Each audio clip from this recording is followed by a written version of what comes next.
Change screen to portrait for better experience. Hello viewers, today we are heading to the famous Mysore Palace, Amma Vilas Palace, more famously known as Mysore Palace, the second most visited after the Taj Mahal of India. Have you ever visited here?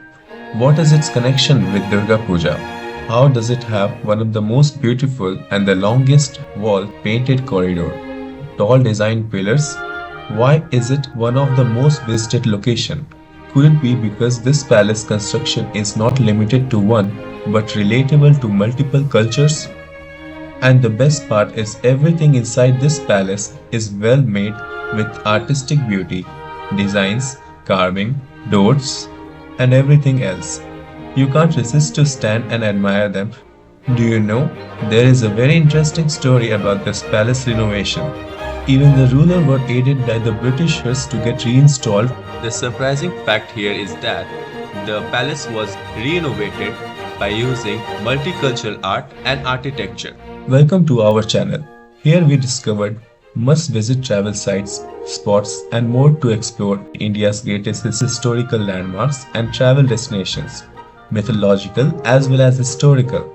Today we are exploring magnificent Mysore Palace, also known as Amma Vilas Palace, a jewel of Karnataka that rivals Taj Mahal in its grandeur. Home to Wadiyar dynasty for over 6 centuries, this Indo-Saracenic masterpiece blends Hindu, Muslim, Rajput and Gothic styles, captivating over 6 million visitors annually. From the vibrant Dasara festival to the unique displays, join us as we walk through history revealing the palace secrets, cultural legacy. Stick around for the practical tips to plan your visit and don't forget to check out our other videos for more incredible journeys. Let's step into Mysore Royal Heritage right this way. Grab our tickets and our walk starts from the South Gate entrance. When I was a child, I imagined kings and queens the way Hollywood films and Shakespearean plays portrayed them.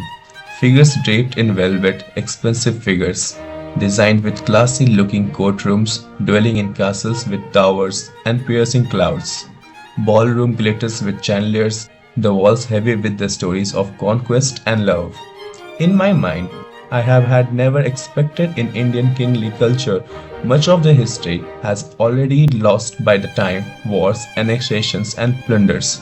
Do you all know most of the valuables either destroyed or other taken away? But I couldn't have been more wrong. Some of the valuable treasures and histories are still preserved in India these days. As we get invested in reality, what we see, this world from the south gate of Mysore Palace on any morning of any season, you can visit this palace. Come to Shivaji Rao Road in Mysore, Karnataka. Mysore Palace is its rose-pink marble domes gleaming like royal crowns under the sun. Their intricate carving glows with golden hues circling these giant rose-pink tops, striking everyone's attention with their shimmer. Artistic expression and cultural celebration in southern India. To walk through its gates is to step into living history, where architecture, tradition and identity continue to merge in remarkable ways. The art and design here is breathtaking. When the sunlight falls on the palace, the border of the domes shines, shimmers and painted to gold and silver dust. The structure itself knows how to perform. For more than 6 centuries, the palace had been the center of power. What had once been a wooden palace was reborn as a monument of stone, steel, rebuilt not only for grandeur but for endurance. The story of dynasty that refused to be forgotten. This current palace was designed by British Henry Irving. The palace is an Indo-Saracenic masterpiece, a breathtaking fusion of Hindu, Muslim, Rajput and Gothic styles. There are 26 enormous paintings, each capturing the corridor with the grandeur of the Sharaf versions. You will see in these paintings elephants adorned with jewels, soldiers marching in formations, dancers, musicians filling the air with rhythm. The most iconic image is the elephant carrying the golden hoda, a throne that weighs 84 kilograms of pure gold. Even today this ritual continues, The famous painted corridor of Mysore Palace, where you will see the paintings of the Shara procession. These paintings are molded beautifully on canvas on both sides of the wall. During Dashara, the place of the king on the Hoda is replaced by an idol of goddess Chamundeshwari and paraded across the city, watched by the thousands. For maintenance and to keep it dust-proof, several precautions have been taken and scheduled dates.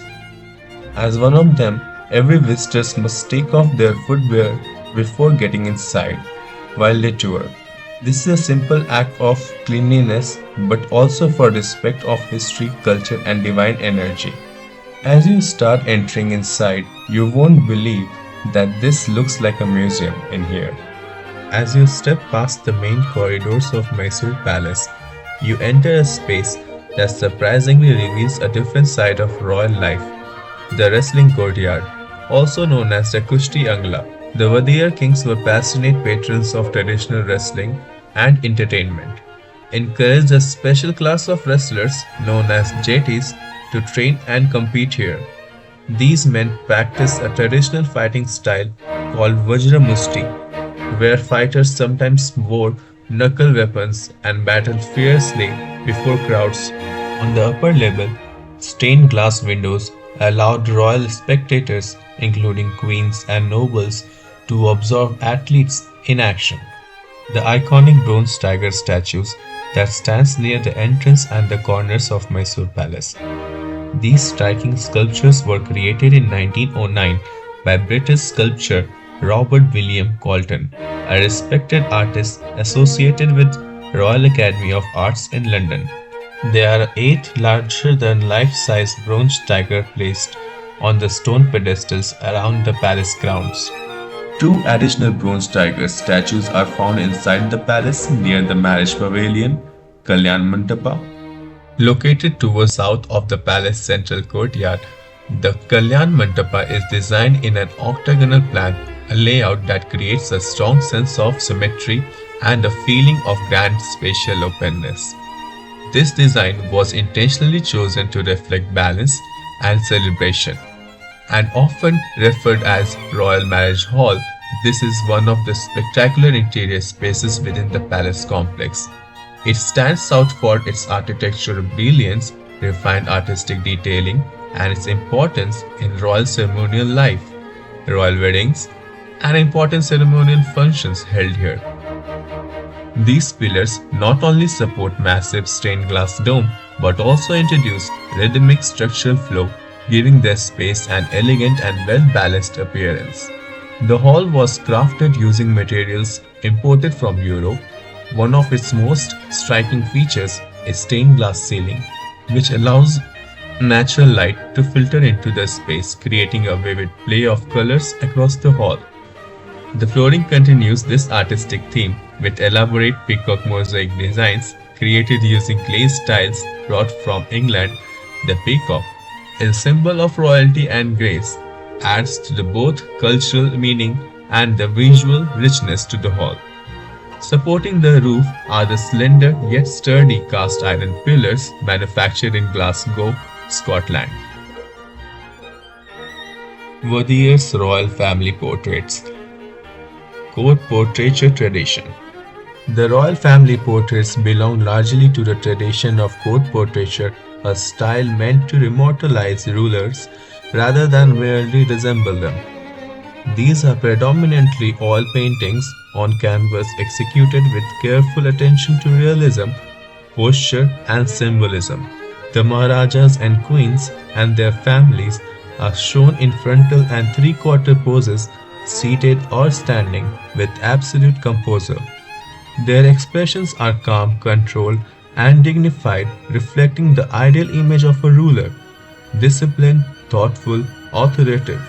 Richly embroidered robes, silk garments, ceremonial turbans, jeweled ornaments, medals, and swords are rendered in fine details, emphasizing rank and royal responsibility.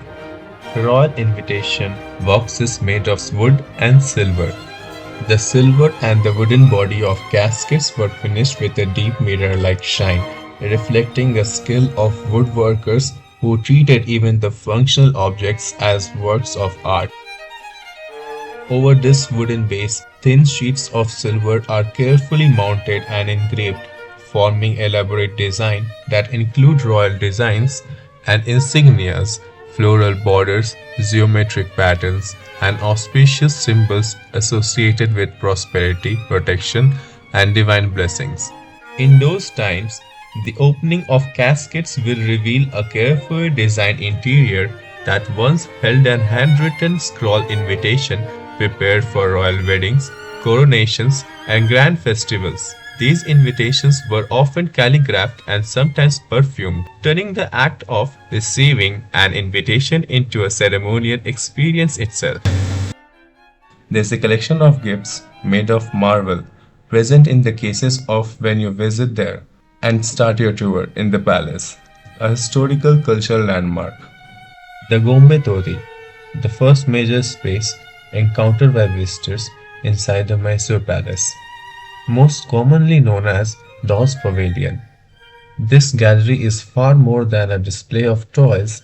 It holds a rich collection of traditional dolls from 19th century to 20th century, reflecting a vibrant part of Mysore's culture and heritage. This space houses an extensive collection of traditional dolls and figurines, many of which are still displayed here. Post-independence 1947, the government of Karnataka assumed stewardship while the Wadiyars retained the ceremonial rights, ensuring the place role of the living cultural hub. Now the palaces belong to government, but there are some quarters, some spaces of the palaces still owned by the Wadiyar family. The name Mysore and its link to Dashara. The name Mysore originates from Mahisasuru, the land of Mahisa, in Sanskrit tied with the myth of goddess Chamundeshwari defeating Mahisasur on Chamundi Hill. UNESCO Intangible Cultural Heritage Festival, established by Yeduraya Wadiyar in 1399. This myth defines Mysore's spiritual identity. The Chamundeshwari idol at the palace entrance symbolizes divine protection. The elephant hunt relic. In the Residential Museum, a mounted elephant head from 1955 hunt in Bandipur National Park symbolizes royal authority, as the hunts were traditional displays of Wadiyar's power. Chairs crafted from elephant's tusk. Bandipur declared a tiger reserve in 1947 reflects India's shift to conservation, contrasting its earlier royal practices. This relic exists in the showcase of Wadiyar's historical dominance. The Painting Hall. The Painting Hall houses 26 canvases depicting Dasara's procession with jewel-adorned elephants, soldiers and dancers preserving the festival's cultural significance. A prominent painting of Golden Hoda captures this grandeur, while Wadiyar's portraits mythological scenes reflects India's artistic heritage despite colonial plunder. Influenced by Raja Ravi Verma, these works blend European realism with Indian themes. The hall exists to educate visitors about Mysore's royal festive history, showcasing Wadiyar's patronage of art tool for culture preservation. Most of these designs are beautiful at the presentation's peak, even more with their light setting. The color appear more contrasted in the background. The paintings on the wall show visual storytelling of Dashara.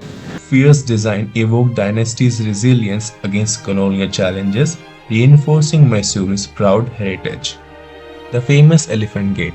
The Elephant Gate is brass door egged with the floral patterns flanked with two mounted elephant heads from the royal hunts. Served as grand entrance, this gate exists to mark the palace's role as a ceremonial hub, welcoming dignitaries and festival crowds since the early 20th century. On the above ceiling in the rooms when you visit the palace, you will see rosewood, teak wooden work, and other wooden work inlaid with the ivory of Gaya Lakshmi symbols. The polished teak ceilings in Kalyana Mantapa showcases Mysore's post-1897. These materials were paired with granite and steel for durability, reflecting practical adaptation. Chosen for their longevity, rosewood antique symbolizes Wadiyar's commitment to preserving beauty amid reconstruction. This woodwork exists highlight Karnataka's artisanal heritage and palace resilience, blending tradition with modernity. So Mysore Palace have two different types of corridors. So Mysore Palace have a Diwan-e-Aam and a Diwan-e-Khas. Diwan-e-Aam is belong to the private visitors whom king used to meet at his private accords, and Diwan-e-Khas was for the royal invitations. This place in the Mysore Palace was the primary seat for the public audience and interactions of the royal visitors. In the corners, there was a sitting space for the royal visitors and whoever are available during the times whenever the king is coming to see people outside. It was here where Maharaja addressed his subjects, held ceremonies, events, and received dignitaries during the significant occasions. The other visitors also bring invitations, royal gifts.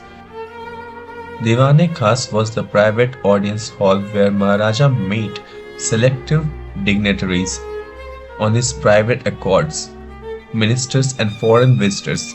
It is considered one of the most opulent chambers of palace.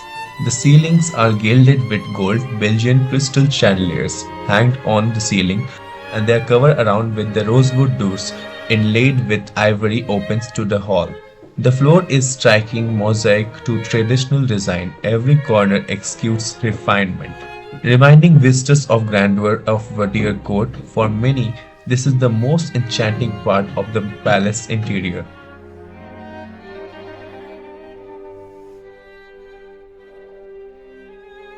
Mysore Palace, evolution of its princely seat. Wadiyar dynasty, which ruled from 1399 to 1947. During this time, Mysore's princely state changed over time. In 1399, Yeduraya Wadiyar started a dynasty with a beautiful wooden fort. It was made of woods of several kinds, but majorly sandalwood, and he established Mysore as Wadiyar's capital. Over the centuries, this fort was destroyed many times. In the mid of 1700, Hyder Ali and his son Tipu Sultan took control of the palace and left Wadiyars as puppets, rulers in only the name.